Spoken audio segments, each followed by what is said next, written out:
Bonjour les amis, nouvelle vidéo aujourd'hui pour retrouver Alexandra Brinzinville qui est plus courageuse que jamais. Pourquoi? Parce qu'elle va nous donner des noms, mais surtout elle va nous raconter son passé avec ses expériences, mais ce qu'elle a vu et vous allez voir, cela fait froid dans le dos. Mais juste avant de l'écouter, comme d'habitude, n'oubliez pas de vous abonner, le pouce, le commentaire, le partage, le boost de la vidéo. N'hésitez pas non plus à soutenir la chaîne, à me suivre sur Instagram, sur X, Steady, en roue libre. À chaque fois, c'est extrêmement facile de me suivre également sur Telegram.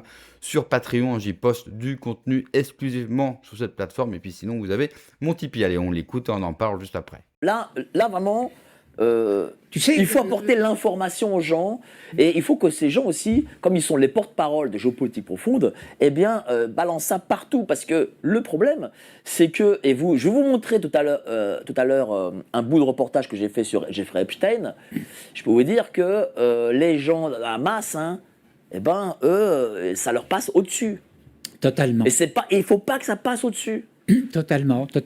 Bah, écoute, parmi tout ce qu'elle m'a raconté ce matin, j'ai besoin de chair fraîche. J'habite l'avenue Foch.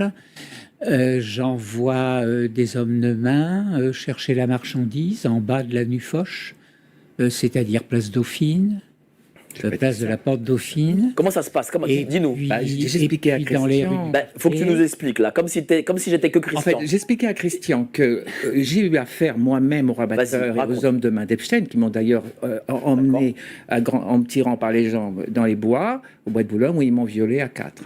C'est la vérité, D'accord. pour me dissuader, me coller une correction, me dissuader de revenir. Je suis revenu quand même, parce que moi, je me mettais entre les enfants qui étaient justement marchandisés et ces hommes de main qui venaient du 22 avenue Foch. C'était très rapide. Ils descendaient à la place Dauphine, dans les allées du bois, et là, c'était... Oui, parce qu'il faut dire aux gens que l'avenue Foch commence Arc de Triomphe Oui. et finit Porte Dauphine, C'est ça, à Bois de Boulogne. oui. Et donc, ils venaient faire leur marché, leurs courses pour les petits garçons, par contre, pas des filles. Pour des petits garçons de tous âges, quand ils avaient besoin, comme dit Christian, de chair fraîche. Et c'est-à-dire qu'ils t'ont tabassé et donc Ils m'ont violé. violé, moi, bien Ils sûr. t'ont violé. Est-ce que ces gens-là étaient si importants que tu as pu porter plainte ou pas? Qu'est-ce que ça Alors, s'est c'est ce passé? que j'expliquais à Christian. Personne ne sait ça.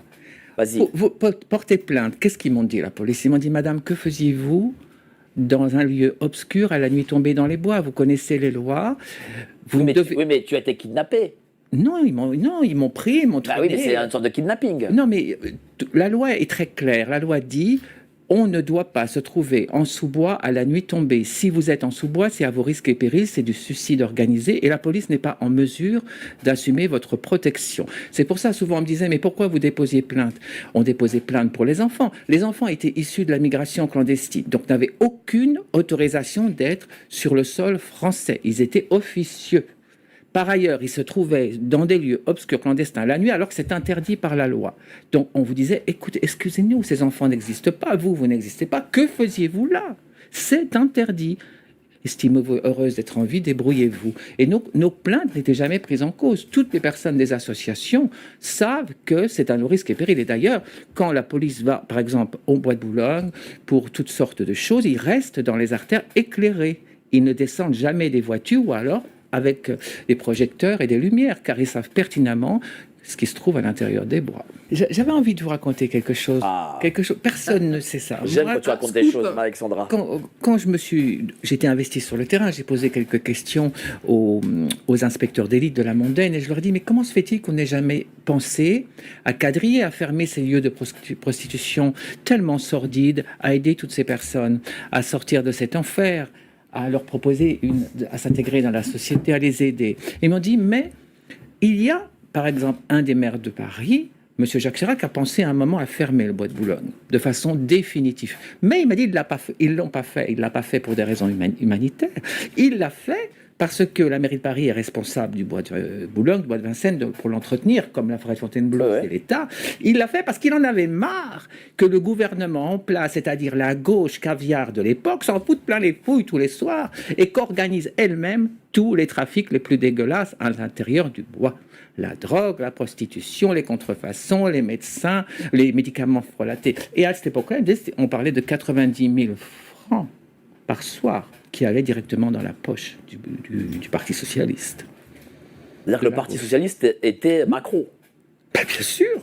Il n'y a pas de trafic illicite au monde sans des accointances avec les gouvernements. C'est impossible.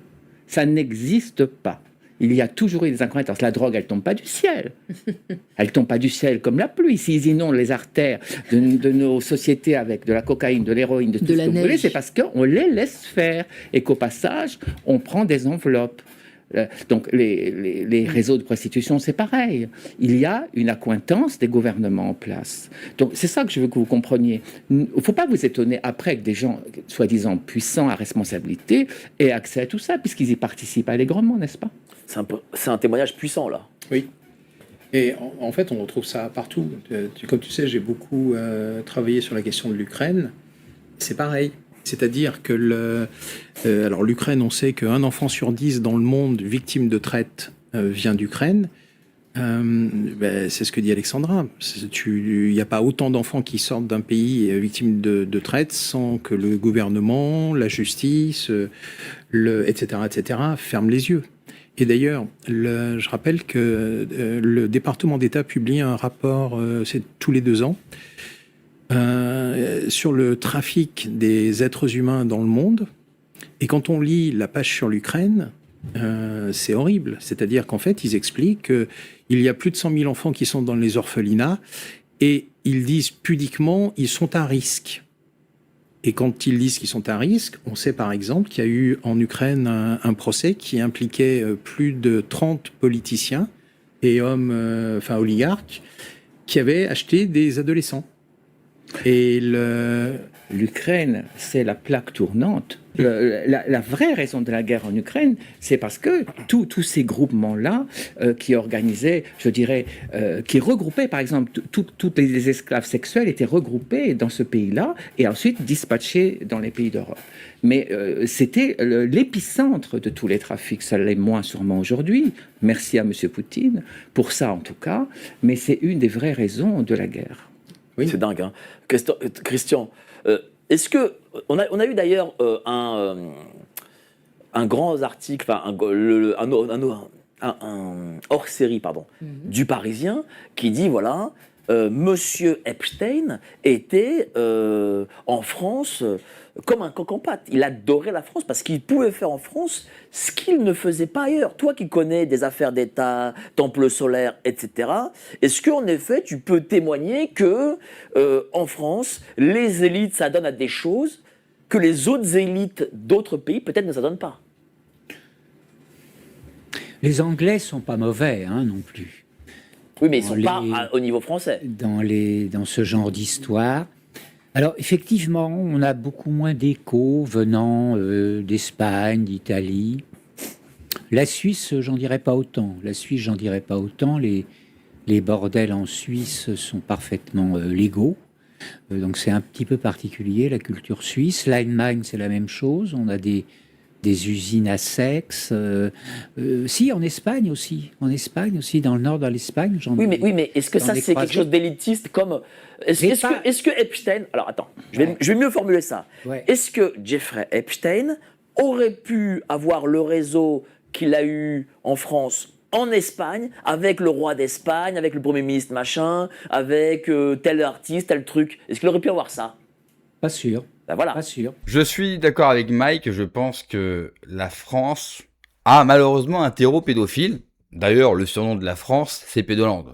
Donc oui, je pense que si Jeffrey Epstein est venu en France, est installé en France, avenue Foch, c'est parce que la France lui offrait des opportunités et une protection. Parce qu'on laisse faire. Parce que tout le monde est au courant. Il suffit de se référer à l'info que nous donne, bien sûr, Alexandra. Et il faut saluer aussi son courage. Parce que beaucoup de gens savent des choses, et peu parlent. On en voit beaucoup sur Internet prendre la parole, être invité sur des médias comme GPTV, et au final, on est un peu déçu parce qu'on sent qu'ils ont de la réserve. Et Alexandra, on n'est pas déçu parce qu'elle dit les choses. Elle dit les choses, elle nomme les choses. Elle a raison de dire qu'il ne peut pas avoir de trafic, surtout à cette échelle-là, sans qu'il y ait une validation, un laisser-faire, une corruption au sein de l'appareil d'État et au sein des forces politiques. Ça, c'est évident. Je vais vous raconter une histoire que j'ai connue quand je vivais en Espagne. C'était un article qui était sorti dans la presse. La drogue était caché dans la caserne de la Guardia Civile, l'équivalent de la gendarmerie. La gendarmerie locale cachait la drogue. Donc forcément, vous ne pouvez jamais la trouver. Elle était directement sur site. Et il y a plein d'histoires comme ça. Et en France, c'est la même chose parce que nous sommes un pays gangréné par la corruption, par la décadence des mœurs, mais pas seulement d'ailleurs, par les esprits, par une décadence morale, une décadence des vertus. Mais c'est normal, vous avez voulu enlever Dieu, vous refusez Dieu, vous refusez d'élever votre âme, vous refusez de la nourrir. Et du coup, vous avez enlevé ce qui reliait tous les gens entre eux, cette fameuse morale commune. Elle ne peut qu'être chrétienne, sinon il n'y a pas de morale commune. Et dans une société libérale, dans une société où c'est l'individu qui compte, qui est au-dessus de tout, il ne peut y avoir une morale commune. C'est la morale individuelle qui compte. Mon propre intérêt, donc si j'y vois un intérêt, c'est forcément bien. Alors que ce n'est pas forcément bien. Il faut toujours un rappel à l'ordre, dire non. Là, tu dérives, là, c'est une mauvaise direction. Et ça sert à ça aussi, la religion. Dieu sert à ça. C'est pas si compliqué, mais dans nos sociétés françaises ou occidentales en règle générale, nous l'avons refusé. Et aujourd'hui, on voit un effondrement en fait. On voit des choses qui sont folles, on voit des trafics d'enfants, trafic d'organes d'enfants, des choses horribles, des cérémonies, des gens avec des masques et des capes. C'est du délire, quoi. On a toujours pensé que les films dépassaient la réalité. Ah, ils vont loin dans les films. Et on se rend compte aujourd'hui que les films, finalement, ne vont pas assez loin. J'en rigole, parce que vaut mieux en rire. Malheureusement. Et il faudra du courage politique pour en finir avec ça. Il faudra en finir avec la doctrine morale du libéralisme, il faudra en finir avec la laïcité. Puis il faudra aussi être honnête avec le peuple français. Leur dire qu'on ne peut pas faire n'importe quoi. Et qu'ils ont des devoirs. Et puis ensuite, pour les élites, je vous laisse imaginer, bien sûr, quel sort je leur réserve. Il faut absolument qu'il soit brutal. Et il faut qu'il soit connu de tous. Tout simplement parce qu'en France, je crois qu'il est grand temps de siffler une chose, c'est la fin de la récréation. Merci d'avoir regardé la vidéo les amis, n'oubliez pas comme d'habitude de vous abonner, le pouce, le commentaire, le partage, le boost de la vidéo. Prenez soin de vous, que Dieu vous protège. Allez, ciao.